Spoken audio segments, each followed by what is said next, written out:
The sound of shattering glass was the only thing loud enough to cut through the silence. My brother Jason stood at the head of the table, his face flushed with wine and rage, shards of crystal scattered at his feet. A moment ago, he had been toasting to his newborn son, to legacy, to the empire he claimed he was building. 200 guests, investors, socialites, my parents carefully curated circle, watched in stunned silence as red wine bled into the white linen tablecloth.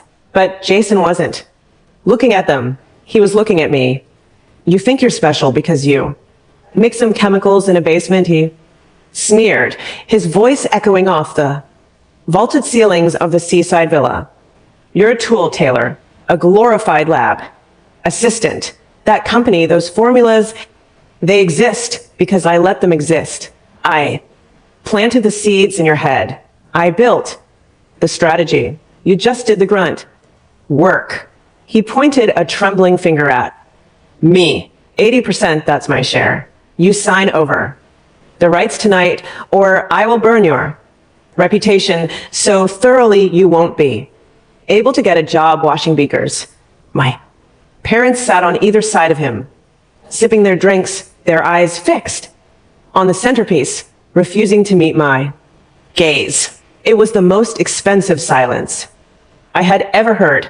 Drop a comment and let me know where you're listening from and what time it is for you right now. I'd love to know who's part of our community. I stood there for a long moment, the scent of expensive Merlot filling the air, heavy and cloying. In movies, this is the part where the victim screams, throws a drink back, or flips the table. But I felt a strange, icy calm settle over me, a physical drop in temperature that started in my chest and spread to my fingertips. I looked at my mother, Patricia. She was smoothing a wrinkle in the tablecloth, her jaw set tight, refusing to lift her eyes. I looked at my father, Richard. He was swirling his drink, studying the vortex of the liquid as if it held the secrets of the universe. They weren't shocked by Jason's cruelty. They were waiting for me to absorb it. They were waiting for me to apologize for provoking him, to make myself small so the party could continue. For 29 years, I had played that role, the peacemaker, the buffer, the one who absorbed the shock, so the golden boy wouldn't have to feel a bump in the road. But looking at the shards of glass near my sandals, I realized the road had run out. I reached into my clutch and pulled out my phone. Jason smirked, likely thinking I was calling a lawyer or recording him. He stepped forward, chest puffed out, ready for a fight. Go ahead, he taunted. Call whoever you want.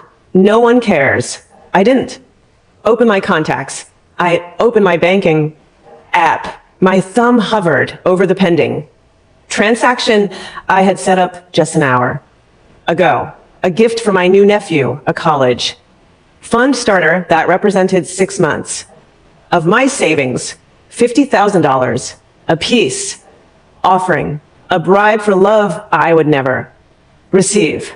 I tapped the transaction. The screen refreshed. Transfer canceled. The money sat back in my account, heavy and safe. I locked the screen and slipped the phone back into my bag. I didn't say a word. I didn't look at Jason again. I simply turned on my heel and walked toward the double doors. The silence in the room was absolute, a vacuum where the air used to be. My heels clicked against the marble floor, a steady rhythmic countdown to my departure. Walk away, Taylor. Jason shouted after me, his voice cracking slightly, the bravado slipping just an inch. Walk away and don't come back until you're ready to sign. I didn't pause. I pushed open the heavy oak doors and stepped into the cool night air. The ocean breeze hit my face, salty and clean, scrubbing away the suffocating perfume of the ballroom. The valet brought my car around. A 10-year-old sedan with a dent in the rear bumper, looking absurdly out of place among the rows of luxury SUVs and sports cars. As I drove away from the villa, watching the lights fade in my rear view mirror, I expected the tears to finally come.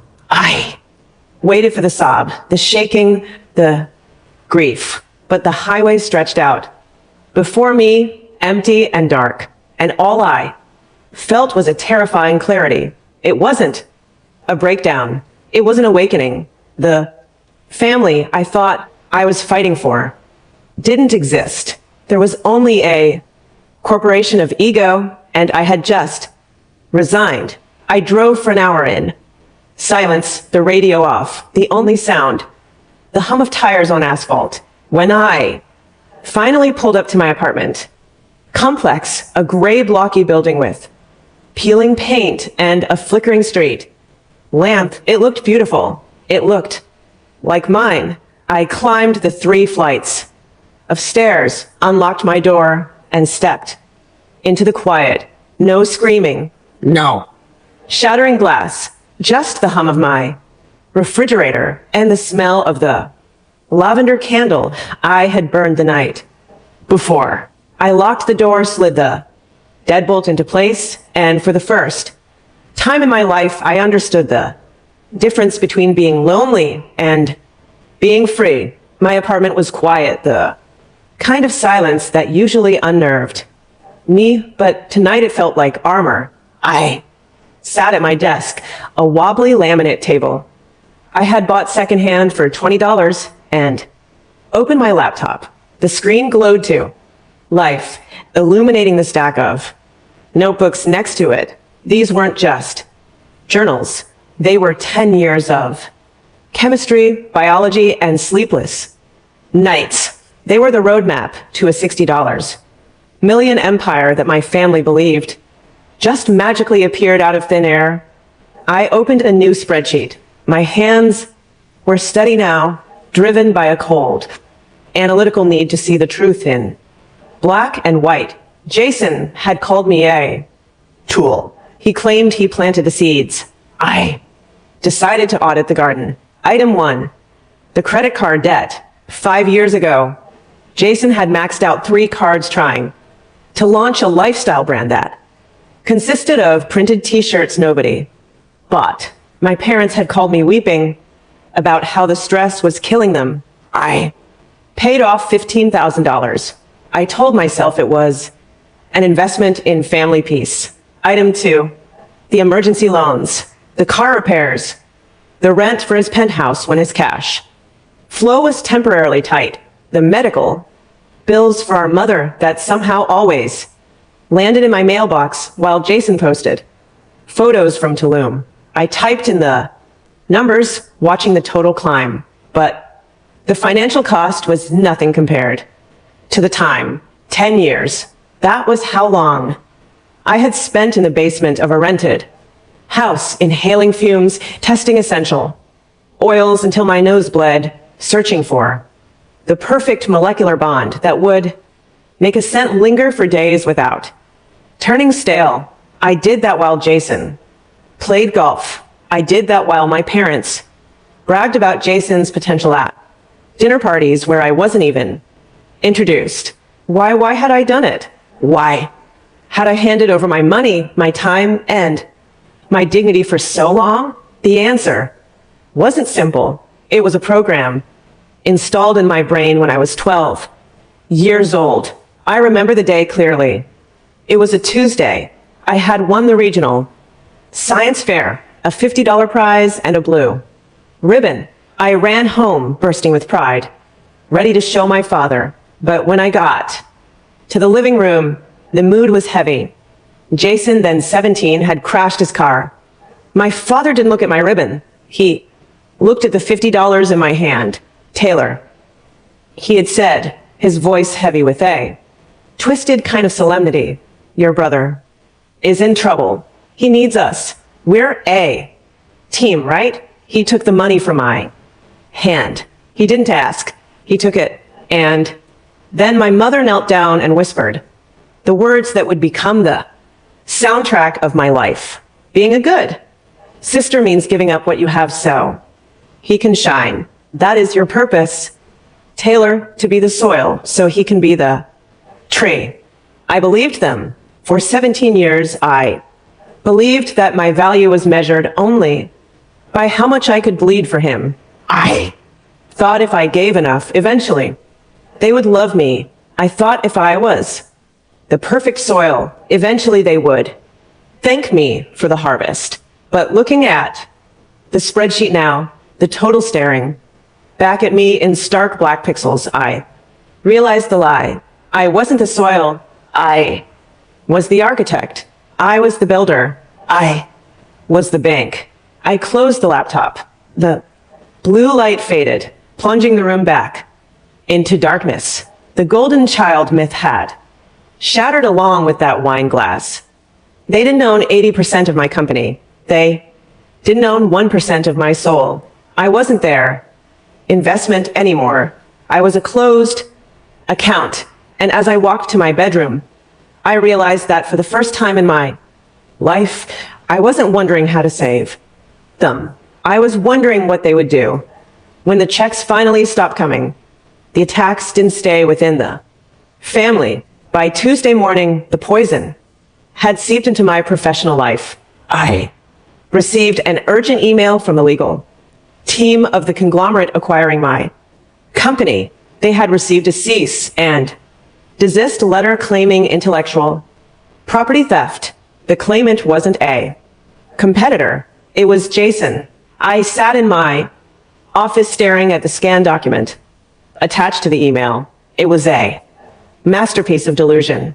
Jason claimed that my signature sent, the one based on a specific extraction method I had patented 3 years ago, was actually derived from a concept he had sketched on a napkin during a family barbecue in 2019.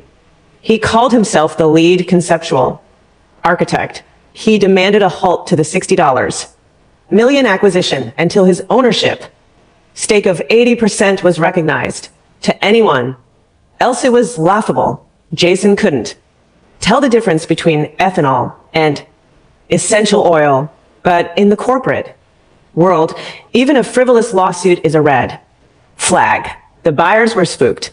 They wanted clarification. They wanted the family issue resolved within 48 hours or the deal was off. My phone rang. It was my mother. I answered, pressing the record button immediately. You've done it now, Taylor, she said, her voice trembling not with sorrow, but with the high-pitched frequency of a victim who has been inconvenienced. Your brother is distraught. Do you know he hasn't? Eden, you're destroying his reputation because you can't share. He's suing me, Mom. I said, my voice flat. He's trying to tank the sale. If the deal falls through, nobody gets anything. Does he understand that? He's just protecting what's his, she snapped. And don't you dare act like you built this alone. Who gave you the garage to work in that summer after college? Who paid for your first laptop? We are investors, Taylor. And Jason. Jason has always been the visionary. He has the mind for business. You have the hands for labor. It's a partnership. I listened to her, and for the first time, I didn't feel the urge to argue facts. I realized I was looking at something pathological. This wasn't just greed. It was a psychological break from reality. Jason genuinely believed he owned my success. It's a phenomenon I'd read about narcissistic entitlement. To him, I wasn't a separate human being with my own agency. I was an extension of him, like an arm or a leg. If his arm picked up a gold nugget, he didn't thank the arm. He claimed the gold.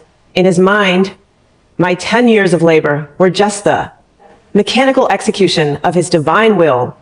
He wasn't lying to hurt me. He was rewriting history to protect his fragile ego from the truth that he was mediocre. I'm not signing anything, I said. And Tell Jason that if he pursues this legal claim, he will have to prove under oath that he knows the chemical formula. Does he want to do that? Don't you threaten us. My father's voice boomed from the background, taking over the speakerphone.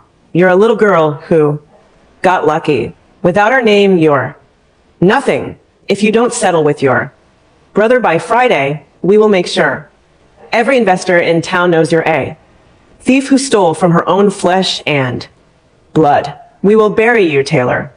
The line went dead. I put the phone down.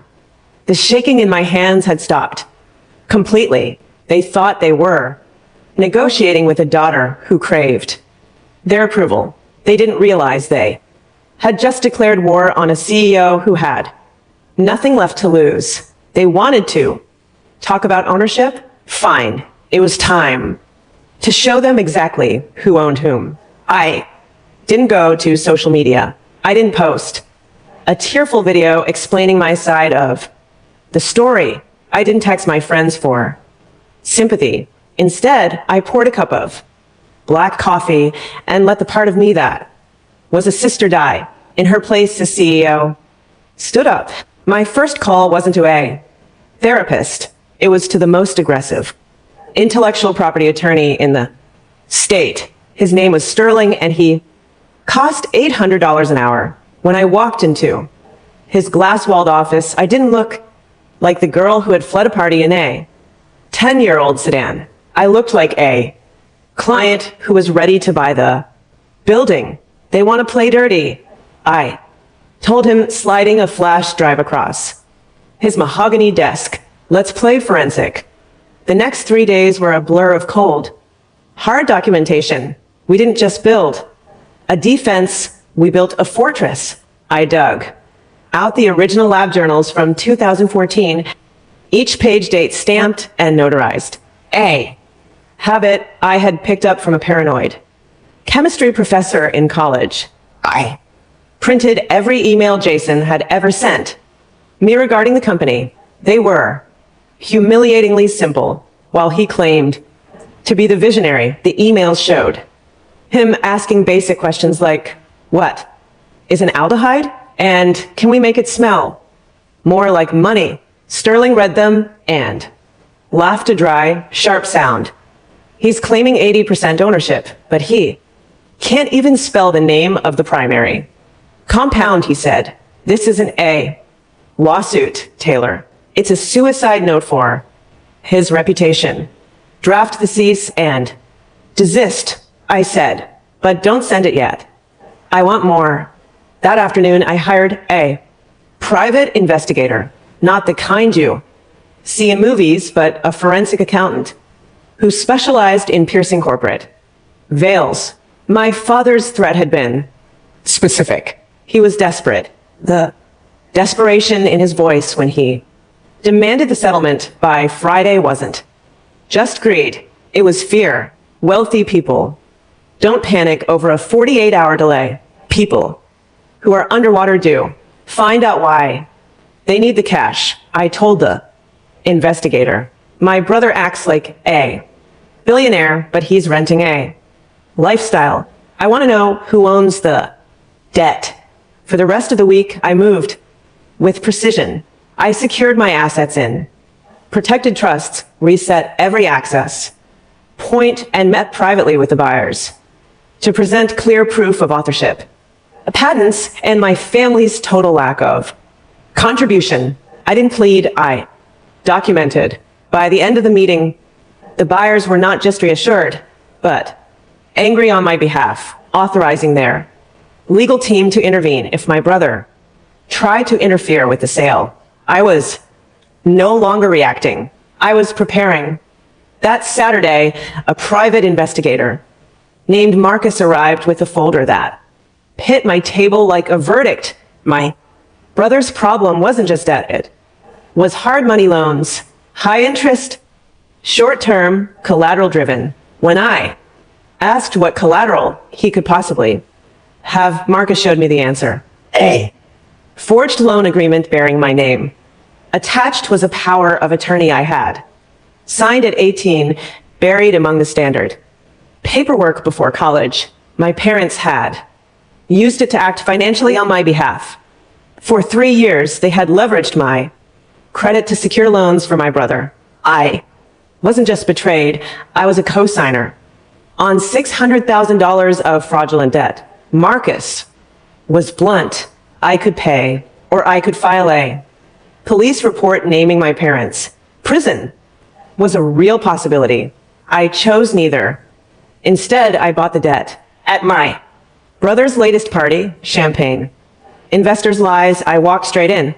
When he mocked me from the stage, I dropped the loan file on the table and told him calmly I was now his creditor. The loans were in default. The collateral included the villa, his car, and thanks to fraud, our parents' retirement accounts. Panic spread. Instantly, my parents protested. I didn't argue. I told them I wasn't keeping a cent. Every dollar recovered would go to a nonprofit helping victims of financial abuse rebuild their lives. This wasn't revenge. It was containment. They wouldn't hurt anyone else again. I left without looking back. 6 months later, the assets were liquidated. My parents downsized their credit, destroyed by their own actions. Their request for reconciliation came through a lawyer. I replied with a foreclosure notice in my new lab overlooking the city. I finished my latest creation, a scent of sea salt, ozone, and cedarwood. Clean, bold, free. I named it Liberty. I didn't keep my family. I kept myself.